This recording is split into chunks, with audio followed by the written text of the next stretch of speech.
मालपूर येथे महाराष्ट्र राज्याचे दिव्यांगत उपमुख्यमंत्री अजितदादा पवार यांना भावपूर्ण श्रद्धांजली व शोकसभा। राज्याचे उपमुख्यमंत्री स्वर्गीय अजितदादा पवार यांचे विमान अपघाताने दुःखद असे निधन वार्ताने संपूर्ण महाराष्ट्र हादरून गेला। महाराष्ट्राच्या ठाण्यावाग काळाच्या पडद्याआड गेल्यामुळे संपूर्ण महाराष्ट्र गहिवरला आहे।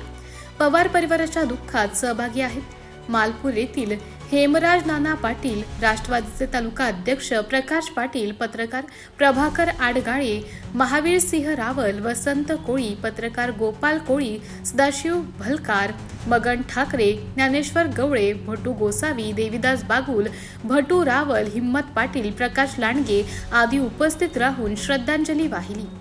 मालपूर गावात अजितदादा पवार हे दोनदा भेट दिली होती। ज्यावेळेस अजितदादा पवार हे जलसंपदा मंत्री पदावर होते तेव्हा अमरावती मध्यम प्रकल्पाला भेट दिली होती आणि दुसऱ्यांदा हेमराज नाना पाटील यांच्या प्रचारार्थ मालपूर नगरीत आले होते। त्यांच्या आठवणींना उजाळा देत शोकसभेत मान्यवरांनी भाषण दिली। शेवटी श्रद्धांजली वाहून अमर रहे अजितदादा अमर रहेच्या घोषणा दिल्या। MTV न्यूज साठी प्रतिनिधी प्रभाकर धनगर, मालपूर।